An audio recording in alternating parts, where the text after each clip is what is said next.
E aí, galera, tudo bem? Essa semana eu acordei com uma música de um cantor chamado Jairinho, cantor antigo pra caramba, dos anos 70, 80, que era missionário mesmo, né? Isso era missionário, não ficava no ar-condicionado. Bom, fica quieto, né? Ia começar já, mas eu vou tentar não fazer nem 20% de crítica, né? Menos possível. Você vê que eu já consegui fazer 2% de crítica só.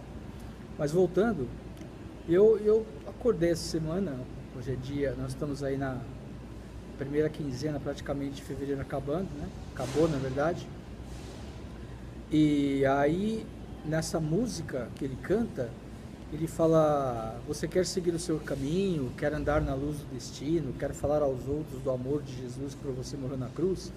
Tanta coisa você quer fazer, por que tanta ação? O que você faz, será que é de coração ou existe segunda intenção? E aí vem o refrão, que é bem peculiar, né? Que é uma coisa que acontece muito hoje. Não adianta ir à igreja e cantar louvor, ler um salmo ou um folheto dar. Se sua vida não está como a Bíblia diz, você não é capaz de o servir. E parando para ler o texto de Lucas 14, versículo 26, eu vi uma coisa bem interessante, né? Todo aquele que quer ser meu seguidor deve amar-me bem mais do que pai, mãe, esposa, filho, irmão, irmã, sim, mais do que a própria vida. E ninguém pode ser meu discípulo se não carregar a sua própria cruz e seguir-me. Depois ele faz uma comparação e diz assim: mas é preciso pensar muito antes de resolver.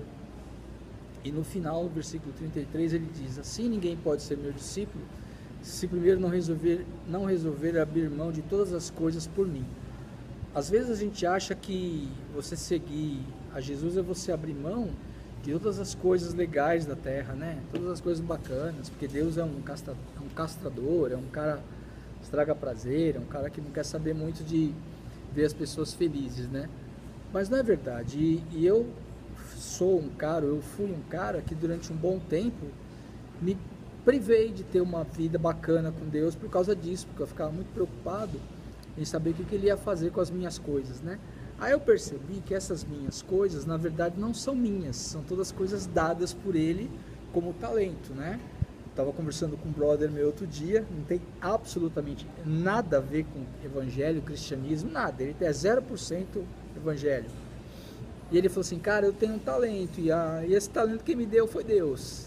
Então, se uma pessoa que não tem nenhuma ligação com o dito evangelho ou com a dita religião chega a uma conclusão que tem um talento, e esse talento vem de Deus, ele usa para que Deus seja glorificado, qual a dificuldade que nós temos em abrir mão das nossas vontades para poder servir a esse Deus e seguir o caminho do evangelho, o caminho de Jesus, não o caminho da picaretagem, não o caminho da patifaria, como eu sempre tenho dito. E é uma coisa importante você poder entregar para Deus mesmo a sua vida e falar assim: quer saber, eu vou confiar que você vai fazer o melhor para mim. Porque veja bem, eu conheci um cara muitos anos atrás, e esse cara falava assim: como você quer que eu siga um Deus que quer que eu ame muito mais o meu pai, ame muito mais a ele do que meu pai e minha mãe? Aí, eu falei assim, aí na época eu era muito novo, eu falei: cara, você não entendeu. E ele acabou saindo, ficou bravo, revoltado, aquela coisa toda, e nunca mais quis saber de ir uma igreja ou saber do evangelho. Nem sei o que aconteceu com ele, né? Isso aí já se vão 30 anos nessa brincadeira, né? Talvez mais. Mas o mais divertido, o mais interessante, o mais encantador nisso tudo é que você tem uma dificuldade monstruosa de falar assim: não, não, não, como é que eu vou abrir mão do meu amor pela minha mãe e pelo meu pai por causa de Jesus? Mas quando tua mãe fala não, você fala, fica bravo, você xinga, você grita, você desobedece, você pensa coisas. Então, menos, querido, menos, menos. Vamos menos com a dor, né? Porque quando é do seu interesse, com certeza você vai fazer alguma coisa que vai contrariar seu pai e sua mãe. Quando é um desejo seu muito forte, você quer fazer de todo jeito.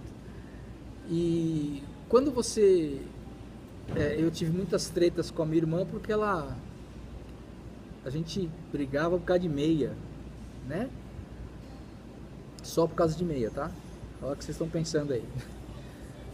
Mas a gente tretava. Então por que eu treto com a minha irmã por causa de meia? E hoje eu uso isso como defesa para não me envolver com Deus e com o Evangelho e com Jesus, né? E entregar para Ele mesmo, porque na boa, cara, A última coisa que ele está preocupado é se você tem isso ou aquilo, está fazendo isso ou aquilo. Ele quer o seu amor incondicional.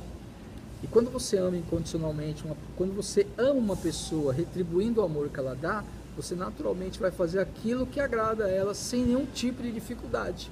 Ou seja, vai ser um prazer você fazer as coisas para essa pessoa. Você não vai ter dificuldade com isso. Mas nós colocamos tantos obstáculos com relação a isso, e os exemplos que Jesus dá aqui nesse texto de Lucas, é justamente se você vai construir uma casa e vê que não tem condições, não constrói.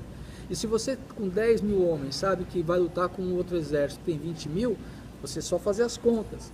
Você vai falar assim, mano, melhor não, porque nós não vamos ter condição de ganhar, nós vamos perder. Então vamos lá mandar um cara para fazer a paz antes de começar qualquer tipo de guerra. E ele orienta, você tem que pensar muito bem se quiser realmente ser meu discípulo. Se você quiser realmente fazer parte disso. Porque é como a música do Jairinho que me bombardeou essa semana, né? Não adianta ir à igreja, isso ele cantava nos anos 80. Não adianta você sair de casa, como eu tenho dito. Vá para uma reunião sabendo o que você vai fazer. Não indo apenas para buscar uma coisa, mas sabendo do seu compromisso com um Deus que você cultua sem ver, com um Deus que você diz amar sem perceber, com um Deus que você diz ouvir no silêncio. Então, um reforço para que você pense bem naquilo que você está querendo fazer relacionado a isso que chamamos de seguir o Evangelho de Cristo. E prenda-se ao Evangelho de Cristo. As modas passam, as igrejas passam, muitas igrejas nem existem mais, e as pessoas passam. Então tome muito cuidado quando você colocar alguém acima de Jesus. Mesmo que for aquele pastor amado, aquele líder querido, aquele homem santo de Deus, que determina o que você tem que fazer e para onde você deve ir. Pense nisso, a gente vai se falando, beleza? Isso aí, valeu.